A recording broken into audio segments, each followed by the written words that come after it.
All right, we are back, and right now we have Mr. Chris Ayres, who we all know and love. Yeah, very much. We do. Come on. How's everything going? I'm freezing. It's Actually, cold. it's better today. It's better today.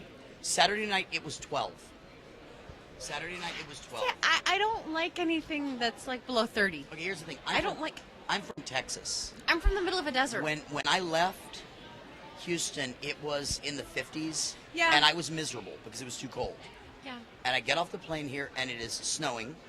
Yeah. And it is like 2, it felt like. It was probably actually in the upper 20s. Right, but it's... Oh my gosh. It was... No, I love Ohayocon, and I will brave the snow anytime they want me to come out. So Just because it's it's a con that I Ohayocon. love. Exactly. It's a con that I love. It's a great way to kick off a new year. It is. It's a great way to kick off the con season. So. Now, tell us a little bit about some of your highlights from last year, anime and otherwise. Actually, 2 different projects that every time I've talked to you guys I could not talk about. Right. I finally can. Yay! The video game that I've been hinting at is finally out. It's a Square Enix video game called The Last Remnant. Okay. I play one of the primary villains in the show, a very dark character named Wagram, who's a dark wizard. I don't like my character because I'm playing the game right now, and my character keeps sending these really tough level bosses at you that kill me a lot because I'm not a good gamer. That also, the project that I've been hinting at for 2 years, I've finally been given permission to talk about it. So, Yay! Finally, I can talk about the show. For Amusement Park Media, I directed Mermaid Melody Pitchy Pitchy Pitch. Okay. Which is kind of Sailor Moon with singing mermaids. It's got, look, somebody's getting really excited back there. Now, I thought he was dressed as my character from Last Remnant, but that's not Last Remnant. Sorry. I got really excited. I'm waiting to see a character because it's going to be a very difficult cosplay. I'm finally able to talk about that. The problem has been that we recorded that at Amusement Park Media for the Japanese. Okay. It is their property. We recorded it, we mixed it, we sent it back to them.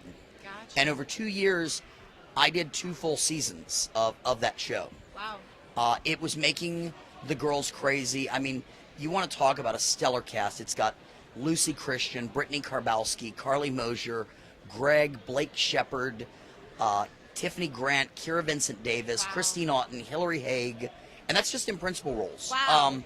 That doesn't include supporting and Right. episode characters. So I'm finally, after over 2 years, able to finally talk about the fact that I did. We don't know when it'll come out because, again, we recorded it at Amusement Park Media for the Japanese. And they will release it when they are ready. So, but at least we can all finally talk about it. The girls are beside themselves. Brittany and Carly especially have been, because they've got 2 of the leads, they have been dying. Oh. So, also an interesting turn of events. Late last year, Okay. about October, November, Matt Greenfield had to go to Japan to license some new stuff for ADV, and he was not finished with The Wallflower. And they asked him, well, who do you want to take over directing it? And he said, you've got to put Chris on this. Nice. So, I had the distinct honor of working on another Shinichi Watanabe title, and I love The Wallflower, and I had, a stellar cast. It's got Josh Greeley, my brother, Vic Mignogna, Chris Patton, Hannah Alcorn, Jessica Boone. It's a cast you can't go wrong with. Yeah, no kidding. So I just kind of walked into this dream scenario, and Sure. had fun for a couple of months, and did the last 12 or 13 episodes, and it was very nice. Awesome. It was very, very nice. Good for you. Good for you. Now, we had a performance of this weekend, Voices for Tolerance. What has been new with the group lately? Well, we finally have Tolerance out, Right. which has been a labor of love. Jan hinted on the panel about a new project. I do Right. know what that new project is. I can't say. It's something that I'm very excited about. Like I said on the panel, it's a cause very close to my heart. Okay. So I can't say anything, but it will hopefully involve more people than you have seen. Really? This is going to be a project that we can involve directors, translators, producers, engineers, mix artists. Wow. It's going to be a very interesting project that nobody's going to see coming, and for a very worthwhile cause. But I cannot say what it is, Right. because we really Want to kind of want to surprise people. Yeah. But I've been very pleased with the reception Tolerance has gotten. We pulled in a lot more singers to fill out the harmonies. We have David Devaney, Deb Haas, Sophia Mendez. Despite doing the song Beautiful, Carly Mosier does backup on like a bazillion tracks. So it's really nice. I think the new album has a much richer sound. Okay. It's a lot more full because this time we were able to take the time to add a lot of backup harmonies and stuff, and it makes all the difference in the world. Right. It really does. Yeah, So. you can't just have the one voice. It just it makes a lot more. Now, what songs were you performing? Okay, performing live last night, I did War Pigs, or the other night, Friday night. Friday night. I did War Pigs from Voices for Peace. Okay. And finally, we had all of us who actually did the song for Tolerance. We had myself and Brett Weaver and Tiffany Grant doing Ich bin ein Ausländer. And then the fun one, the one that I had a lot of fun with was at Halloween. We're at Ohayocon, and we had a Halloween show. We were all in costume, and I got to do Monster Mash. We just kind of added that as a fun little song. So I got to do Monster Mash for that, and that's a song I've loved since childhood. So that's not going to be on any of the albums, but it was a lot of fun. It's fun. It's something that I grew up with too. So. It's one that I love. You can't help but love it. Now, how was the clean look for you playing Monk? Well, the monk costume came about because I have a lot of very OCD habits. I don't want anybody to touch anything in my bathroom, especially when I'm at a con. I've got everything laid out so that I can just go in and go dun dun dun dun dun. And my friends in Houston joke that dealing with me is like dealing with Mr. Monk at times. Not quite as bad. It's not OCD that it makes life unbearable. It just makes life more amusing for the people around you. Oh, sure. So I kind of went, okay, I'll do Monk. And I've been without a beard before. I just look so much younger without it. I had to go to another con the week after Segoy, and no one there. I got off the plane, and the guest relations person didn't realize it was me. And it was really bad because Greg was going to dye his hair when he got there, so his hair was just a natural dark color. It wasn't wild. It wasn't, braided. Right. And so we got off the plane and we're heading down, and I have no beard, and Greg's got dark hair, and our guest relations people didn't recognize us, and we were right on top of him, and I was like, "Hey, Kip," and he's like, "Oh my gosh, I didn't know it was you two." So it was very fun. It was a lot of fun to do that. Now, 2 mock combat panels at Segoycon. Are the panels really getting to the ears of the cosplayers, you think? They really are. We've had a lot of success. We've had a lot of people that have taken the workshops many times and have gone on to win cosplay awards. I just got an email earlier this week from a con I did towards the end of the year. 2 girls in their school, as part of, I'm not even sure what class, had to do they were doing a videotape done by students about school safety. Okay. And they were actually able to use several of the things that we used, several of the techniques that we use, and they literally created some very safe things for this video for the school. Nice. And they wrote to me and said, their teacher asked them to write to me and thank me. So I'm seeing it pay off dividends in so many ways. So I'm very pleased with that. Yeah. Now, you've been still hitting the conventions like Segoy and here at Ohayocon with your great brother. Having fun with that? I always have fun with Greg. Although, the problem is, Greg and I don't see each other. I saw him at the roast. Mm-hmm. I saw him on the escalator yesterday. And then I saw him for about 3 minutes at the dance. But, Greg and I see each other all the time. Right. When we're home. And we get to a con, and he's going one way, and I'm going another. You get 2 different and lives so when you you're don't. here. It's probably like Matt and Tiffany. Probably. I'm sure they don't get to spend. You guys don't get to spend a lot of time together at the con, other than, no. So it's fun. I always love doing conventions with him, but this one, a lot of us have had a lot of like solo panels and things like that. So I've not seen a lot of people. I've not seen a lot. It's okay.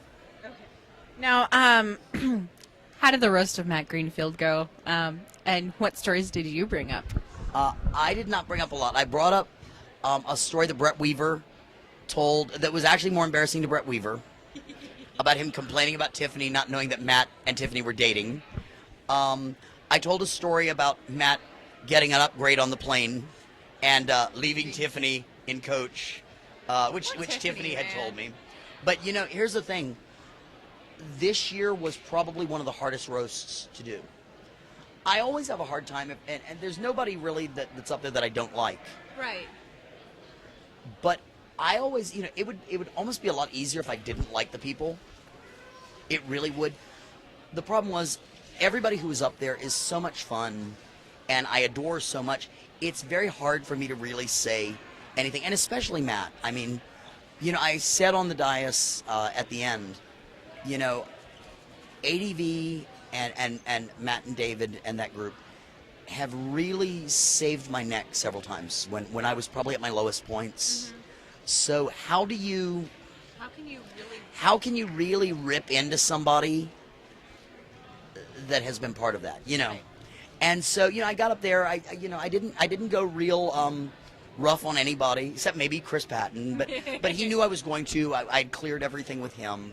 And the amazing thing was, I hope that it didn't suck, because I didn't really prepare anything. I just kind of talked off the top of my head and went and said, oh, you, da-da-da-da-da, oh, you, da-da-da. This year I didn't prepare anything. Nice. I had one or two stories that I might use that, so. Now, going into the new year, what can you tell us, or talk to us about voice acting and directing? There's not much that I can talk about. Okay. I mean, I think it's no secret that you look around at the lack of work in Canada. You look at the lack of voice work in Los Angeles. You look at the lack of voice work in. I'm speaking primarily for anime. There's right. You know, voiceover for film and commercial and stuff like that. Right, but right. You look at the slowdown in New York. You look at the slowdown all over Texas. And you know, everybody goes, oh well, it's just the economy. I mean, we have all been talking about the piracy and the downloading. We're watching companies in Japan that are so perilously close to folding, it's not funny. And I wish I had better things to report. Yeah. You know, it's getting scary out there for all of us. I know a lot of people that used to make a living as voice actors that are now having to go back to 9-to-5ers. I'm very lucky. I mean, I've still got some stuff. I'm going up to Dallas in 2 weeks. I was supposed to go next week, but I've got another convention. So they said, yeah, we can wait 2 weeks. But you know, there's still work, and I'm one of those people who thinks there's still hope for the industry. I'm happy to see a lot of industry shifting to new means of digital distribution. Okay. With commercials. You know, there were sites that I was very opposed to that have been trying to clean up. I'm not naming names for obvious reasons, but there are companies that I was very opposed to and spoke out very openly about that are now working with companies, both in the U.S. and Japan, to try to get material out there. You know, Matt said a couple of years ago, he said, I think digital distribution is going to be the wave of the future. And I'm starting to see that he's very right about that. But, you know, and of course, as usual, any projects that I'm working on right now, I can't talk about. I can't tell you. Of course not. Yeah. I mean, I waited 2 years. I know. To tell you so hard not to tell you about Mermaid Melody, but which the lovely Tiffany Grant is in. So, but yeah. So, I love the fact that I can finally talk about that. Yeah. So we did that for Amusement Park Media, and I will love to see that show again.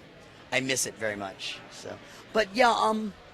I try to be positive, but you know, I'm looking around and talking to friends and voice actors and friends in Canada who are not working, and voice actor friends in Los Angeles who are not working, and voice actor friends in New York who are not working, and you know, and picking up jobs here and there. You know, we're lucky. Texas right now has a lot more work than other places. So you know, I'm very lucky to be in Texas. Yeah, knock wood. So you know, that's you know, I didn't want. I hate ending on such a down note. So, buy Last Remnant. Yeah, there you go. Yes, okay. Watch me be.